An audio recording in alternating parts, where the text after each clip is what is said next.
Hi நண்பர்களே, நலம் 360 சேனலுக்கு உங்களை அன்போடு வரவேற்கிறேன். இன்றைக்கி நம்ம வீடியோவில் எதை பற்றி பேச போகிறோன்னா, ஒரு சூப்பர் ஹெல்த் டாபிக் பற்றி தான் பேச போகிறோம். அது என்னென்னா, நம்ம அனைவருக்கும் தெரிஞ்ச ஒரு பழம், ஆனால் ரொம்ப பேர் தினசரி சாப்பிடாம விட்டு போகிற ஒரு அற்புதமான பழம், அதுதாங்க ஆப்பிள் பழம். எல்லாருமே கேள்விப்பட்டிருப்பீங்க, ஒரு ஆப்பிள் தினமும் சாப்பிட்டா டாக்டர் பக்கமே போக வேண்டியதில்லை. இதெல்லாம் பழமொழியாகிடுச்சு. ஆனால் உண்மையில் ஆப்பிள் சாப்பிடுவதால் என்ன நன்மைகள் கிடைக்கும், அதே நேரம் யாரெல்லாம் சாப்பிடக்கூடாது, அதிகமாக சாப்பிட்டா என்ன பக்க விளைவுகள் வரும்னு இந்த வீடியோவில் தெரிஞ்சுக்க போகிறோம். அதுக்கு முன்னாடி நலம் 360 சேனலை சப்ஸ்கிரைப் பண்ணாதவங்க சப்ஸ்கிரைப் பண்ணிக்கோங்க, மறக்காமல் பெல் ஐக்கானை ப்ரெஸ் பண்ணிக்கோங்க. வாங்க வீடியோக்குள்ளே போகலாம்.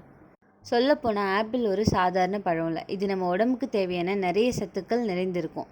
முதல்ல வைட்டமின் சி பற்றி பார்ப்போம். நம்ம உடம்புக்கு நல்ல இம்யூனிட்டி வேணும் அப்படின்னா வைட்டமின் சி தவிர்க்க முடியாதது. அடுத்தது பொட்டாசியம். இதய நோய், பிபி பிரச்சனை இருக்கும் நபர்கள் மிகவும் கவனிக்க வேண்டியது இதுதான்.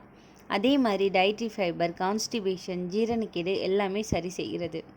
ஆன்டி ஆக்சிடென்ட்ஸ் உடம்புல உள்ள செல்கள் ஃப்ரீ ரேடிக்கல்ஸில் இருந்துட்டு பாதிக்கப்படாமல் பாதுகாக்குது. அது மட்டும் இல்லாமல் vitamin K, B complex, magnesium எல்லாமே இதில் இருக்கிறதால ஆப்பிளை ஒரு நேச்சர்ஸ் மல்டிவிட்டமின்னு சொல்லுவாங்க. ஆப்பிளோட நன்மைகள் என்னென்னு தெரிஞ்சுக்கலாம். ஆப்பிள் சாப்பிட்டா மோசமான எல்டிஎல் கொழுப்பை குறைக்கும், நல்ல ஹெச்டிஎல் கொழுப்பை அதிகரிக்கும், இதய நோய் வராமல் தடுக்க உதவுது. ஆய்வுகள் சொல்கிறபடி வாரத்துக்கு 5லேருந்து 6 ஆப்பிள் சாப்பிட்றவங்களுக்கு இதய நோய் சாத்தியம் 20% குறையுதாமா. குழந்தைங்களாக இருந்தாலும் பெரியவங்களாக இருந்தாலும் கான்ஸ்டிபேஷன் தான் ஒரு முக்கிய பிரச்சனை. நமக்கு தெரியாமல் பெருசாக இருக்கும் பிரச்சனை தான் இந்த கான்ஸ்டிபேஷன். ஃபைபர் நிறைந்திருப்பதால் ஆப்பிள் மோஷன் சரியாக வைக்குது, கேஸ்ட்ரிக் அசிடிட்டி கூட குறைக்குது. ஒரு டயபெட்டிக் பேஷண்ட் கிட்ட கேளுங்க, பழம் சாப்பிட்லாமா என்று எப்போவுமே சண்டை இருக்கும். ஆனால் ஆப்பிள் சேஃப், ஏன்னா low glycaemic index, blood sugar level திடீர்னு தூக்கிடாது, மெதுவாக எனர்ஜி கொடுக்கும். ஸோ நீரிழிவு நோயாளிகளுக்கு ரொம்பவே நல்லது. உடல் எடையை குறைக்கிறதுக்கு இது உதவி பண்ணுது. வயிறு நிறைய சாப்பிடாமல் இருந்தாலும் உடல் எடையை குறைக்க முடியலன்னா ஸ்நாக்ஸ்க்கு பதிலாக 2 ஆப்பிள் சாப்பிடுங்க, நீங்கள் ஃபுல்ஃபில் பண்ணுவீங்க. ஜங்க் ஃபுட் கிரேவிங்ஸ் குறையும். அதனால் வெயிட் லாஸ் ஜேர்னியில் ஆப்பிள் ஒரு நல்ல துணை. சில ஆய்வுகளில் அல்சைமர்ஸ் டிசீஸை தடுக்கும் குவாலிட்டிஸ் ஆப்பிளில் இருக்குது அப்படின்னு காட்டுது. அதாவது நினைவாற்றல், கான்சன்ட்ரேஷன் அதிகரிக்க உதவும். காலேஜ் ஸ்டூடெண்ட்ஸ், ஆஃபீஸ் செல்கிறவங்க ஆப்பிள் பிரெயின் ஃபுட் மாதிரி வேலை செய்யும். மூளைக்கு ரொம்பவே ஆரோக்கியம் தரும். எவ்வளோ வெளுப்பூட்டும் க்ரீம் போட்டாலும் க்ளோ வராது. உள்ள உடம்புக்கு சத்து கொடுக்காமல் இருந்தால் பயனே இல்லை. விட்டமின் சி நிறைய இருப்பதால் தோலுக்கே அதிரடியான க்ளோ வந்துடும். விரிங்கிள்ஸ் தாமதமாக வரும், தோல் அழகு கூடும். வயசானதும் முதல்ல பாதிக்கப்படுறது எலும்பு தான். கால்சியம் அப்சர்ப்ஷன் நன்னா நடக்க vitamin K, magnesium, anti oxidants அவசியம். இதெல்லாம் ஆப்பிளில் இருக்கும். ஆஸ்டிஃபோரோசிஸ் குறைய உதவும்.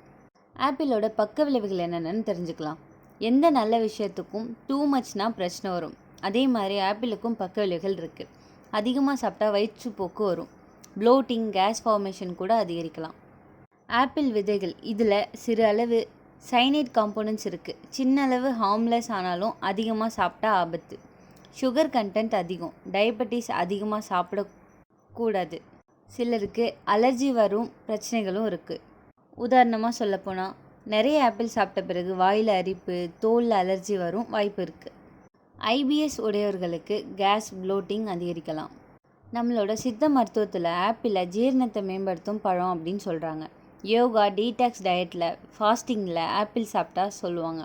காஷ்மீர்லும் ஹிமாலயா பகுதிகள்லையும் ஆப்பிள் ஒரு மெடிசினல் ஃப்ரூட் மாதிரி கருதுவாங்க. ஒரு நாளுக்கு 1லேருந்து 2 ஆப்பிள் போதுமானது. காலை நேரமாக அல்லது மதிய உணவுக்கு முன் சாப்பிட்டா அதிக பயன். ஜூஸ் விட முழு பழம் சாப்பிடுங்க. குழந்தைகள், பெரியவர்கள், மூத்தோருக்கு சாப்பிட்லாமா? ஆமாம், ஆனால் அளவோடு சாப்பிடணும். சுருக்கமாக சொன்னால் ஆப்பிள் நம்ம உடம்புக்கு பெரிய வரப்பிரசாதம். வைட்டமின்களும் சத்துக்களும் நிறைந்த இந்த பழம் இதயத்திலேருந்து மூளை வர எல்லா பகுதியையும் ஆரோக்கியமாக வைக்கிறது.